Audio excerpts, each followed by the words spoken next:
So we have officially 1 more minute before we officially get started. But what I'm going to do right now is pass out today's lecture map. Small pass.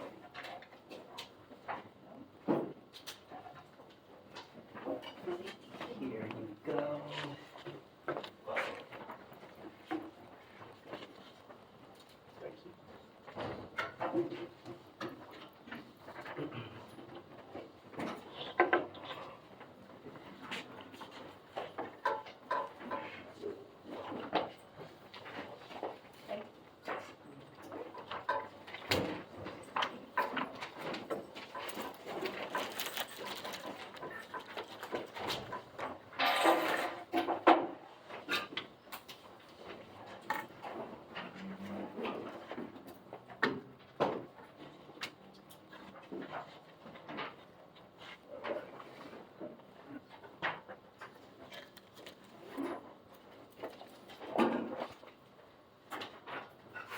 All right, so the clock strikes 11:15, so let's get started. All right, good afternoon, everyone. I hope everyone's having a great Monday morning. I hope everyone had a wonderful weekend. So the plan for today is now to get into some logic. Okay, so last week what we were covering was the variety of obstacles that many of us face, in order to engage the world critically. There are psychological and social obstacles, and there are also philosophical obstacles. But now what we're going to be doing this week is transitioning to covering the basic concepts of critical thinking. We're going to finally go over some logic. But what we're going to do is start very slowly, and what we're going to be focusing on this week is just basically the basic anatomy of an argument. What exactly is an argument?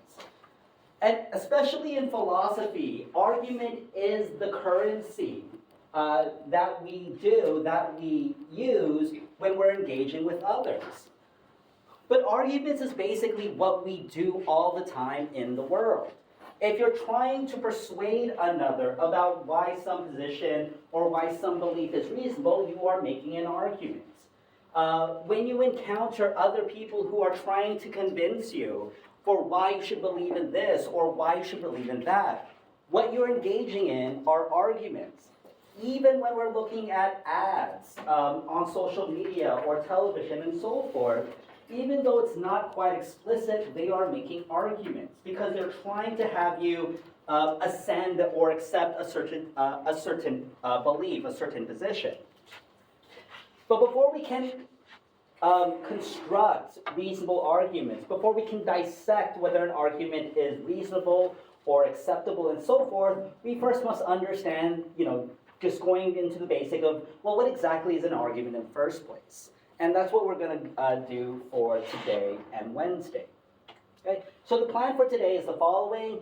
I do have a few housekeeping notes, but I also now want to finish our coverage of the philosophical obstacles to critical thinking. We went over subjectivist relativism, but we also need to go over social relativism and skepticism. And then after that, we're going to go over the basics of argument. So before we get started, does anyone have any questions? Okay, are we good to go? All right. So first, housekeeping notes. Okay, so the first extra credit opportunity is coming up this Wednesday. The AI and Humanity Research Network, which I'm a part of.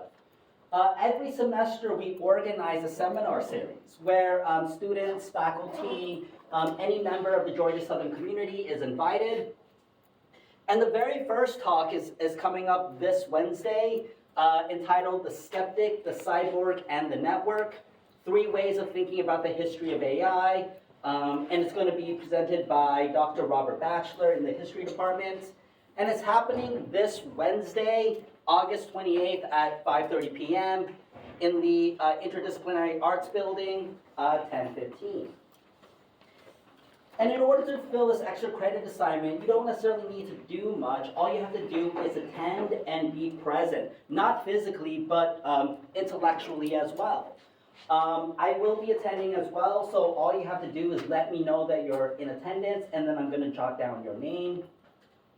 And if you fill this extra credit requirement, then it's going to give you 5 extra credit points on top of your overall grade on either your midterm 1 or your midterm 2.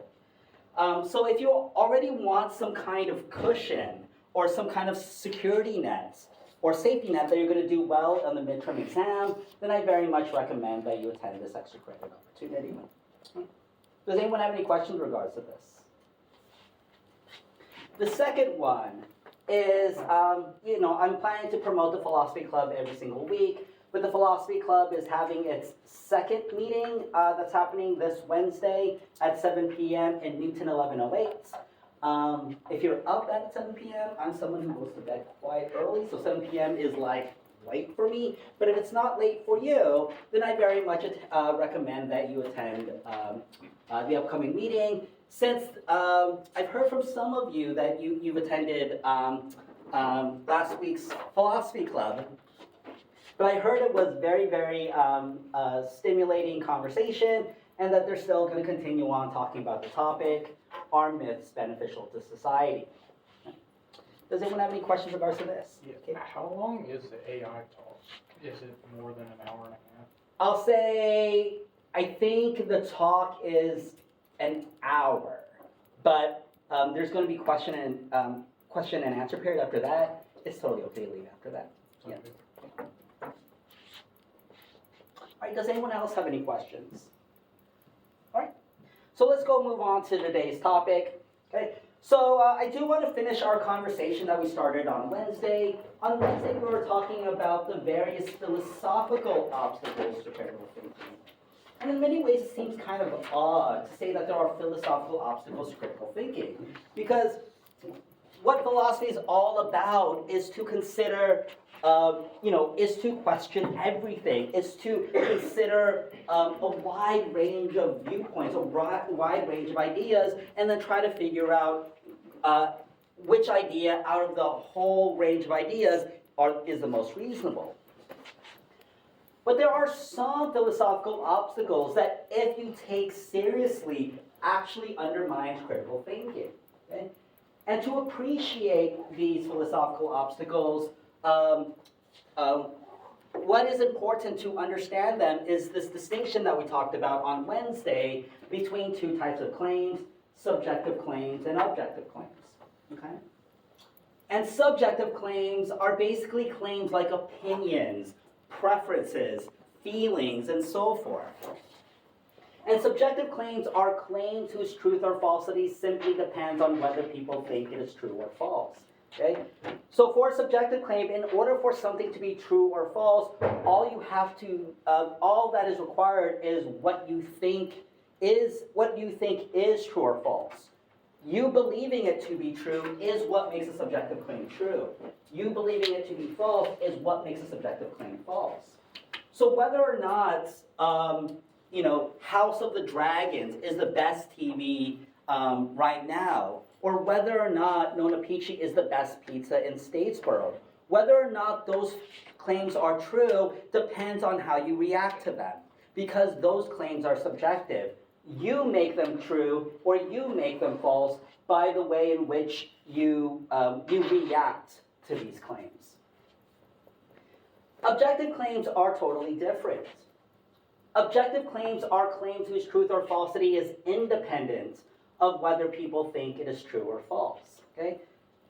So for an objective claim, you may believe in something. You may believe something about the world, but you simply believing it doesn't necessarily make it true, and it doesn't necessarily make it false. Okay? 2 plus 2 equals 4. Whether or not you believe it to equal 5, whether or not you believe it to equal 6, 2 plus 2 equals 4 is true independent of what you think. Okay? You may think something different, but if your belief, but if you disagree that 2 plus 2 equals 4, then even though you may sincerely believe it, that belief is just simply incorrect. Subjective claims, you can't be wrong about what you believe. In regards to objective claims, you can be wrong about what you believe. If you think the earth is flat, that's an objective claim. And even if you believe it sincerely, your belief, it doesn't necessarily make that claim true. That claim is actually objectively false. Okay? So one way to figure out whether a claim is subjective or objective is to figure out whether it is possible for that claim to be wrong. If it can be wrong, then that means it's an objective claim. Okay? Does this all make sense to everyone? Okay? And the reason why we're going over this is that there are some philosophical theories that understand certain claims that we make, that understand the claims that we make as being fundamentally subjective. And that actually interferes with the possibility of critical thinking. Okay? So these are the various philosophical obstacles to critical thinking: subjective relativism, social relativism, and philosophical skepticism. And we already went over subjectivist relativism, which is the philosophical position that every claim is a subjective claim. That there are no truth or falsity out there in the world. Everything is just mere opinion or feeling. And there are philosophers who do believe in this. But if you believe in this background belief, if this is a belief that you hold, then critical thinking cannot exist if you truly believe this. Because the whole point of critical thinking is to try to figure out, well, what belief is the most reasonable? What belief is closer to the truth? But if you think everything is an opinion, then there is no point in doing critical thinking. Okay? But we already pointed out why the various problems with subjectivist relativism. One, it implies that human beings are infallible, that we are perfect, that we never make mistakes in regards to our beliefs, which is simply incorrect. There are people who believe that the earth is flat. There are people who believe that, I'm trying to think of it as something that's an obviously false claim. Some people believe that there are better point guards than Steph Curry. That is clearly false. So people do make mistakes. But subjectivist relativism doesn't allow or doesn't open up the possibility that people can make mistakes, which makes subjectivist relativism an implausible theory. But also subjective relativism is simply self-defeating. If you say that all truth is relative, and if that claim is true, then you're pointing to a claim that is objectively true. But if it's objectively true, then this claim has to be objectively false. So again, it's self-defeating. It's incoherent. Okay? If it's true, it's false. If it's false, then subjectivist relativism cannot be true. Does this make sense to everyone? Okay. But now I'm just going to go really quickly. Sorry, is it better if I just do that? The other types of philosophical obstacles. The second one is similar to subjectivist relativism, and that's social relativism. And social relativism is the philosophical position that truth is relative to societies. Truth is whatever is widely accepted in the society that one belongs to. Okay? So according to social relativism, it is possible for individuals to be wrong, but not society. And social relativism encourages uncritical social conformity rather than critical thinking. Okay? So if social relativism is true, then what is required of you, if you're invested in aligning with what is true, is to basically conform to what your society dictates to be true. So in this way, social relativism undermines critical thinking. Okay? Social relativism is similar to this idea that you've heard this in like campaign, political and campaign discourses about alternative facts. There are conservatives who have facts. There are liberals or moderates who have facts. Okay, we all just have different facts, which is grounded in the political community in which we belong to. Okay. No one is right or wrong, they're just different. Such an idea is social relativism. And again, it seems to be quite, even though there are philosophers who believe this, this does seem to be a kind of position that undermines critical thinking. Okay? And one problem is similar to the kinds of problems that subjectivist relativism faces as well. That one problem is, well, if social relativism is true, then that means it isn't possible for society to be wrong. Okay? But can society be wrong? I don't know. Is that? I don't know. You don't know. Well, Kate is on the fence when it comes to this question. But can society be wrong? Yes. Okay, good. And can you think of an example of when society was wrong? Yeah. Okay. There are societies, even including our own, that we're still trying to reckon with, where prevailing social beliefs are just clearly wrong. Societies that believe that that we are permitted or justified to enslave people. Societies who believe that the world is flat. Societies who believe in certain types of social hierarchies as rooted in our natural constitution. These are beliefs that societies have believed in, and we want to say that these societies are wrong, and that's why it's important for us to, especially members within those communities, to reform those societies. Okay? But if social relativism is true, then we can't say societies can be wrong, even if they believe in abhorrent, detestable beliefs like racism, sexism, and so forth. Okay? So, societies, like human beings, societies aren't infallible. They're fallible like individual human beings. All right? And another problem is that subjectivist relativism, like subjectivist relativism, social relativism is also self-defeating.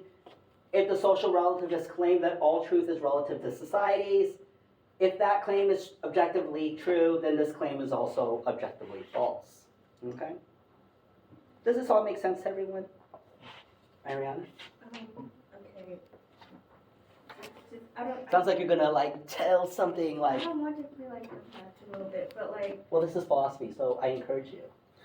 so you're talking about social relativism and saying how you can say another society's beliefs are bad, but couldn't that fall into a paternalistic mindset to say that what another society is doing is wrong because it's wrong to you? It's kind of like how like feminism in the West can try to put their own beliefs onto the Middle East and stuff, and it's not really the same. Mm-hmm. So, yeah, that's. No, and that's an important point, Ariana, and thank you for raising it.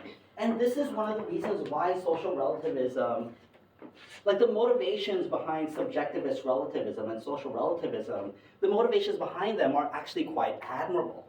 They're advocating for, toleration of differences. They're advocating for a kind of equality amongst the beliefs of different communities. And you're exactly right. Rejecting social relativism makes us more susceptible to being, paternalistic, imperialistic towards other communities. I know what is right, and because you're doing things that seriously disagree with my community, what you're doing is seriously wrong. And definitely rejecting social relativism opens us up to the possibility that we'll just be arrogant, paternalistic, telling other communities that they are inferior in the beliefs that they hold. So I think this is a very, very good point. But definitely there are going to be many philosophers, but it requires a lot of convincing, given that you're speaking from a perspective who is deeply concerned, concerned about, communities who have been marginalized or excluded or dominated by more powerful ones. But just because you reject social relativism doesn't necessarily mean you therefore have to advocate for intolerance and paternalism. Because what is one of the things that we, what is one important characteristic to critical thinking? I don't know if anyone recalls our conversation last week. Introspection? One is introspection. What is another one? Huh? What is another one? Introspection is one. What is another one? Open-mindedness. Good. Thank you, Brighton. And why is it important for us to be open-minded? Why is it important for us to be open-minded? Because otherwise you won't consider other points of view or other objective statements. That's true, but why is it important for us to consider other perspectives, other points of view? Good, you could be wrong. We could be wrong. Good, thanks, Kate.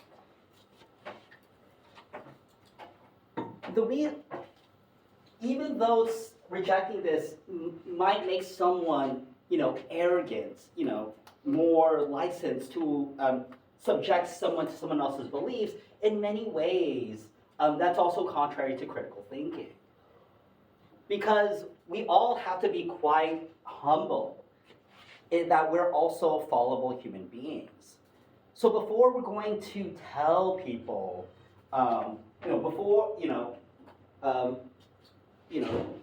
before we can advocate for a certain position or tell people whether something is right or wrong, true or false, we have to be very open-minded and very careful in not imposing our own beliefs without being open to the possibilities that we are wrong and other people's perspectives are just as valid.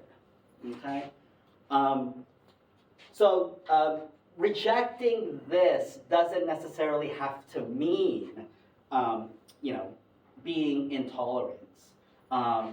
If we are really committed to this idea of objective truth, then it makes it even more important for us to be open to other people's perspectives.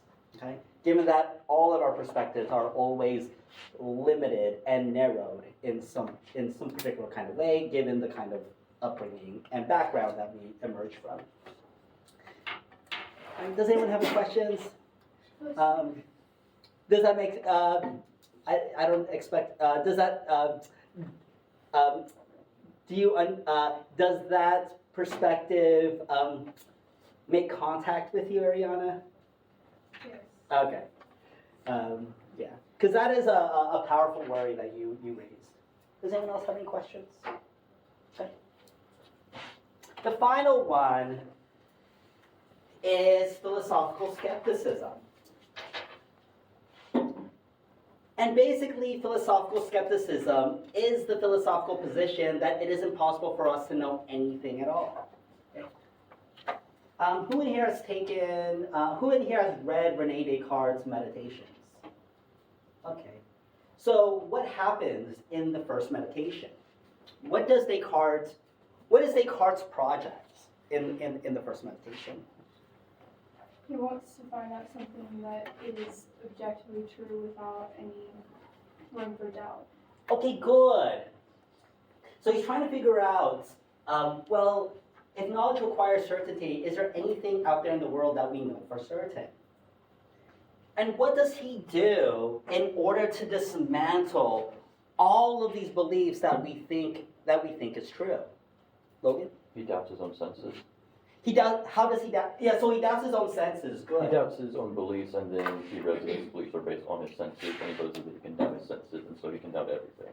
Good. And definitely we can doubt our own senses. Like, Logan is exactly right. What he does is go through this process of what we can doubt. We can doubt our own senses because experience has informed us that our senses can, be wrong. We can see illusions. We can have delusions. We may see something that may not actually be there. So our senses are worthy of doubt. But he also doubts things like mathematical truths. Like he says, well, how about mathematical truths? Can they be doubted? And he said they could. How does he doubt them? Does anyone remember? Because he does this really fascinating thought experiment that has shaped so much, that has shaped so much other philosophers' understanding about this. He says that there could be I think he called it an evil genius or something that could be in his head, making those things up and telling him that things are true when they're not actually true. Exactly right. Good. Thank you, Sophia. So he thinks that, well, how about mathematical truths? We can't doubt that. And he says, well, maybe there's an evil genius, and in other versions, there's an evil demon that's even deceiving me of doing that. Whereas I feel like if I'm deducing something like 2 + 2 = 4, the evil genius or the evil demon somehow intervening and even messing up my mathematical processing, my mathematical reasoning. So we can't even have certainty in regards to mathematical truths. So he does this kind of like evil demon argument to say that we can't trust anything that we believe. He does say that we can trust one thing. What does he say? What is one thing that we can know with certainty? Before I call on Sophia, does anyone else know? I mean, I'm sure you all know, but what does he say? What do we know for certain? Devin? We exist. We exist. So one thing that we can't doubt is that we exist. Well, I don't know about we. Oh, that's true. Yes, no, you're exactly right. I exist. No, if anyone ever reads David Hume, you can't even know that the I exists. Maybe there's not even this I that exists. All that exists is just this experience that is happening. David Hume even took it even further. But there are many philosophers who say that, well, if all we can know is that we exist, then we can't know much. Even though Descartes tries to build a whole world system based on that, based on that singular piece of knowledge, there are many other philosophers who say that we can't know anything beyond that we experience things, and that's all we can know. And therefore, it seems unjustified to make any sorts of claims that we can know anything beyond the mere fact that that I exist. Okay? And this is philosophical skepticism, because if you can't know anything, then there is no point in doing critical thinking. Okay? The whole point of critical thinking is trying to figure out beliefs that are more reasonable than others, closer to the truth than others, and so forth. But if all beliefs are worthy of doubts, we can never ever be sure of anything, then there is no point to critical thinking. Okay?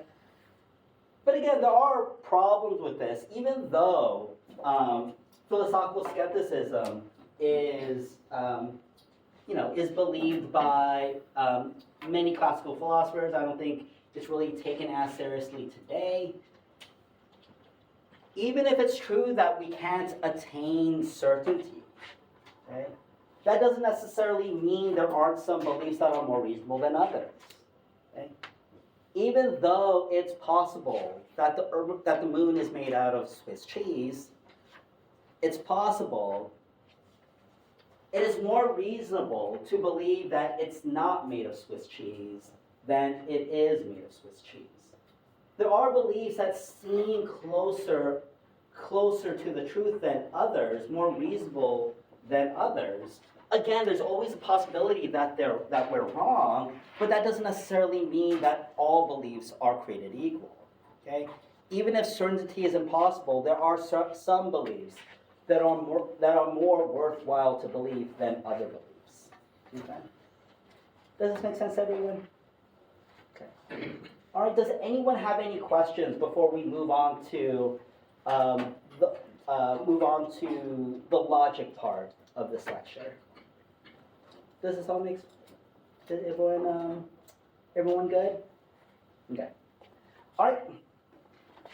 So make sure that you're familiar with these 3 philosophical obstacles to critical thinking before our preparations for the first midterm. Okay. So now we're going to get into some logic stuff. All right. And what we're going to be focusing on is the nature of arguments. An argument is the main thing we're going to be talking about in this class. It's not only because in philosophy, what we do is trade arguments, but in everyday life, we're always dealing with arguments. We're making our own arguments, and we're considering the arguments of others. And then we have to figure out whether or not the arguments that we're making or the arguments that other people are making are reasonable. Okay? All right, so what is an argument? In philosophical reflection or discussion about an issue, the ultimate aim is to figure out whether to accept or believe a statement or a claim, either someone else's statement or one of your own. Okay? So in philosophy, we make arguments. And an argument is a set of statements consisting of a claim or a thesis, that is, the arguer's position to a controversial issue, and reasons for accepting the claim. An argument is not a yelling match, it's the rational justification of an idea or a claim. The aim of an argument is not simply to inform, but to prove something and rationally persuade others that an idea or belief is right or most reasonable. Okay? Right, so this is the definition of an argument, but it's still quite abstract, what an argument is. And to get a better idea of what an argument is in the wild, I would like everyone to consider the following 2 passages. Okay? All right, so the first passage, is the following. Steph Curry is an American professional basketball player for the Golden State Warriors of the National Basketball Association. A 9-time NBA All-Star, he has been named the NBA Most Valuable Player, MVP twice, the MVP Finals Most Valuable Player in 2022, and won 4 NBA championships with the Warriors. Many players and analysts have called him the greatest shooter in NBA history. He is credited with revolutionizing the game of basketball by inspiring teams to regularly employ the 3-point shot as part of their winning strategy. Right? All right, and now I would like everyone to consider passage 2. Steph Curry should be regarded as the best NBA point guard ever. I know that may ruffle feathers from Los Angeles, but hear me out. First, Curry and his playing style are one of the big reasons why Golden State is one of the most valuable franchises in all of sports. Second, Curry was the first unanimous MVP in league history after leading the league in scoring, steals, and free throw percentage, along with hitting a mind-boggling 402 threes. That's 78 more threes than the next best season, which of course Curry has to his name as well. And third, Curry is easily the greatest shooter the world has ever witnessed. Curry recently breezed past the likes of Reggie Miller and Ray Allen to become the all-time leader in career three-pointers. Fourth, Curry may be the greatest offensive player in the NBA, not only because of his shooting, but also his gravity that warps defenses. So both of these passages have the same information, okay? But both of these passages are doing totally different things. What is the difference between these two passages? The first one's more just like a statement of his accomplishments, and then 2 is an argument. Okay, good, thank you. And can you remember your name? Landon. Landon, thank you, Landon. So Landon, what gives you the impression that number 2 is an argument and not number 1? Because number 2, you're using more, you're using his accomplishments to make your case. Okay, good. And what is the case that's trying to be made here? He's the greatest point guard of all time. Yes, perfect. Thank you, Landon. So Landon is exactly right. Even though these two passages may have the same information, what these two passages are trying to do are totally different. As Landon pointed out, passage 1 is simply trying to inform you about certain facts about Curry's career. Okay? It's not really doing anything other than to inform, okay, to provide a description. It's simply providing an exposition. But passage 2, as Landon pointed out, an argument is being made. An argument is being made because the passage is trying to prove a point. It's trying to make a claim. And basically the claim that it's trying to make is that Steph Curry is the greatest point guard, NBA point guard in history. Okay? So perfect. So 1 is just informative, 2 is trying to prove a point. And now the question is whether you think passage 2 is providing a strong point or a strong case for why Curry is the best NBA point guard in history. Does anyone want to challenge this argument? Is there like a Magic Johnson fan or a Chris Paul fan or something who would like to say that, yes, passage number 2 is correct, is an argument, but it's just a bad. Does anyone want to say that? Does everyone agree? Oh, Ariana, what are your thoughts? I don't have a basketball player, but I just don't think it's that like compelling as an argument because it makes a lot of claims, but like the stats that they're using, they're not really using statistics. They're saying he's a great offensive, shooting gravity that warps defenses. Like what is that supposed to mean? It's more of an opinion, it feels, than. Well, I guess if you actually watch the game, then you would understand what this claim is making. But like they're not really saying much. They're also not presenting stats from other players or anything like that, so we don't have like a point of reference. Okay, good. So we'll definitely get into this more in the next 2 weeks when we start evaluating arguments. But definitely what Ariana and what Logan is doing are things that you ought to be attentive to. You know, you ought to assess, well, what exactly are the reasons for this argument? Are the reasons even good? Are the reasons true or reasonable? Okay? And another point that Logan is raising is like, well, what exactly are they leaving out? Because they're definitely providing cases, they're providing statistics about Curry's accomplishments, but they seem to be leaving out other things. And one of the things that they're leaving out is, well, what exactly does it mean to be the greatest NBA point guard? Because there could be other relevant facts or other relevant stats that are also relevant that's not being mentioned in this article. Okay.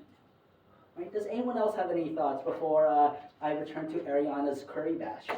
Does anyone else have any thoughts?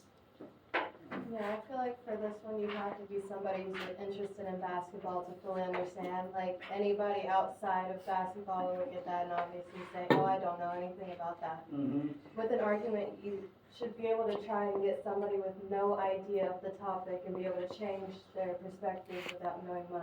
You know? Okay, good, thank you. And in a lot of, and it's Alexis, right? Yeah. Yeah, and Alexis, you're right. I mean, in a lot of ways, certain arguments might not be accessible to us because They may be talking about things that we're just estranged from.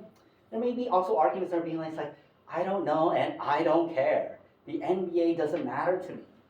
But at least in your perspective, a good argument is one that is accessible to a wider range of people. If an argument isn't accessible, then it doesn't seem to be a very effective Yeah, argument. it's more niche in a group of people who understand. Yeah, okay, good. Thank you, Alexis. And Ariana? I was like, the sentence where it says Golden State is the most valuable franchise in all of sports, that feels like a very grand statement to make. And like, why is it valuable? What do you mean by it being valuable, and how does he contribute to that? I'm saying like it makes a lot of these claims without providing much many reasons why. Okay, good. Thank you, Ariana. And Ariana's pointing out that, and this is similar to what Logan's pointing out, it's like there are going to be, and I would like everyone to keep these in mind when we start getting into the practice of dissecting and criticizing and evaluating arguments. But you also want to be attentive to some of the key terms that are being used within an argument. Are these key terms being defined? Are these key terms self-evident or uncontroversial, or are they controversial? If they're controversial, then even these premises, even these reasons also need justification as well. Okay, Devin? I wouldn't say this is like very controversial at all. Uh-huh. Curry's like by far the best. I agree with you. I don't think we need to make any more arguments about that, but yes, thank you, Devin. All right, does anyone else have any questions before we move on to the next exercise? Are any of those numbers accurate? They are. I cherry pick them myself. Do you like recite them in front of the mirror every morning? What's that? Do you recite them in front of the mirror every morning? No, but definitely if there was a stat that made Magic Johnson look good, I just took it out. Oh, I just took it out. This is all about Curry. Alright. Here's another one, and again, you're all already getting, basically the idea of what an argument looks like. But just to like reaffirm it, I would like everyone to consider these other two passages. Okay, so the first passage goes, Britain influenced America's use of the death penalty more than any other country. When European settlers came to the New World, they brought the practice of capital punishment. The first recorded execution in the new colonies was that of Captain George Kendall in the Jamestown colony of Virginia in 1608. Kendall was executed for being a spy for Spain.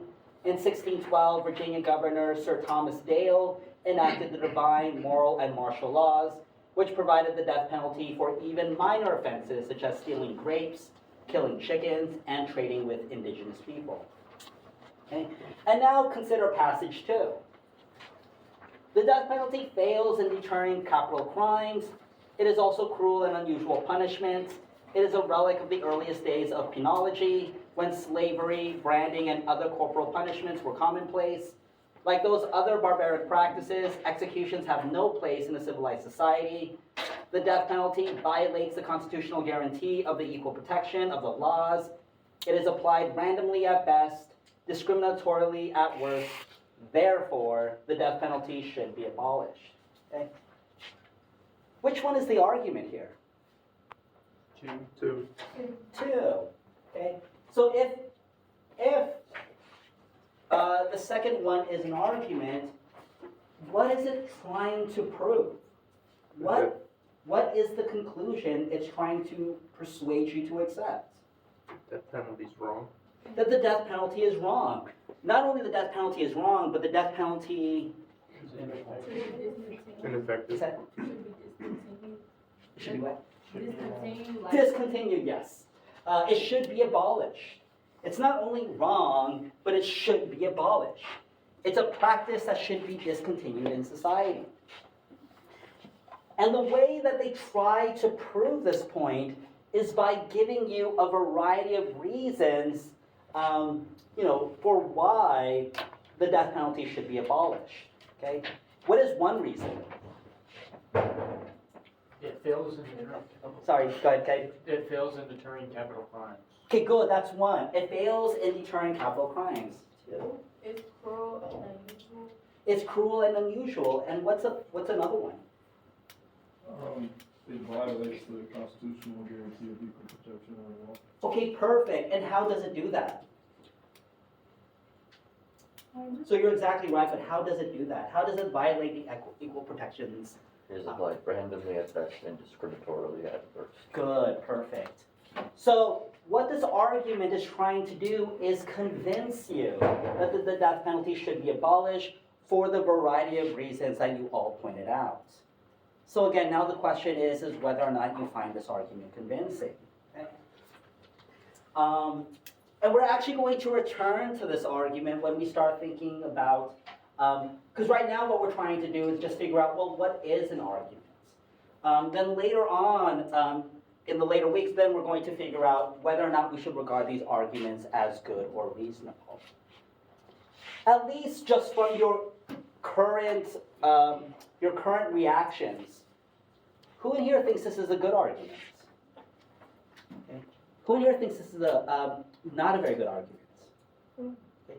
For those who think it's not a good argument, what are some of the reasons why you think it's not a good argument? Sophia? I feel like it's very opinionated and doesn't hold enough evidence. Okay, in good. comparison to the opinions. Okay, definitely, what kind of evidence is it missing that you think it's leaving out? It says, like those other barbaric practices, Mhm. like that's an opinion, I feel like. Well, do you think slavery, branding, and other types of corporal punishments are barbaric? Yes. Yeah. So definitely, maybe describing death penalty as barbaric. That might need justification, but I guess what the argument is trying to say is like, well, there's nothing. Capital punishment is no different than these other practices that we already regard as barbaric. It also says it fails in deterring capital crimes and doesn't explain how and explain why it should be classified as cruel and unusual punishment, because that's a big debate. You can't just say that Without greater arguments. Yeah, so good. So Sophia's pointing out that there are certain claims that are being made that we cannot simply accept uncritically. That even these claims that they're making requires an argument as well. So what Sophia's demanding, which you all should be demanding as well, is that maybe some of these reasons just need greater justification. Okay? Does anyone else have any thoughts? I feel like this looks like a good introduction for like a paper, so it would be like a good start, and then you would go down through all the information and list off everything. Okay, good. It's like a good framing, but it's like, as it is right now, it's not worthy of accepting. It can't stand alone. I see. Okay, good, good. I was about to say it's vague because I could turn around and say that a crime that somebody committed is barbaric and cruel, and that's why they need the death. I mean the death. Okay, good. Thank you. And definitely what you're pointing out is, well, what exactly is it leaving out? Okay? So again, when we're criticizing an argument, one, we have to look at whether the premises are true or whether the reasons are true or reasonable. And two, we also have to look at what are they leaving out that's also really important to consider? And it's like, well, there are some justifications for capital punishment that this argument isn't necessarily recognizing. Okay? Right? And Logan, and then we're just then going to move on.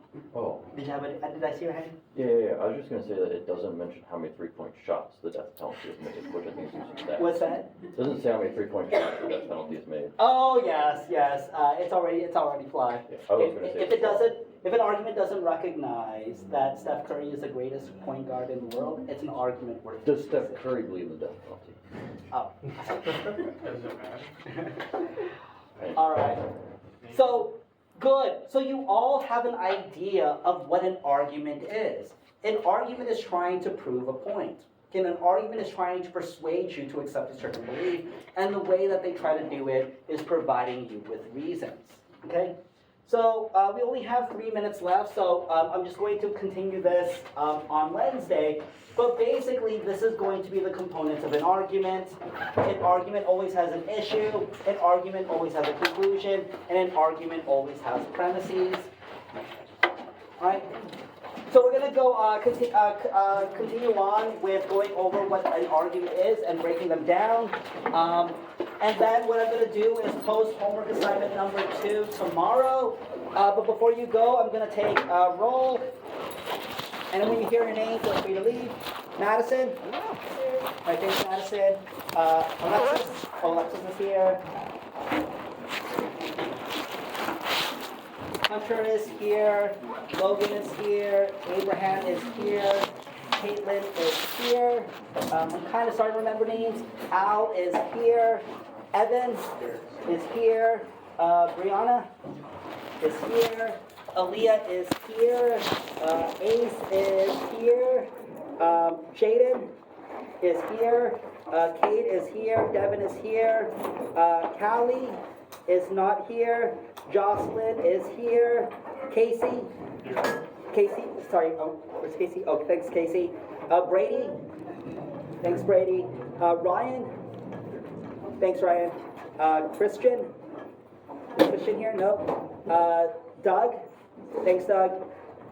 Sydney. Thanks, Sydney. Steven. Thanks, Steven. Nick. Thanks, Nick.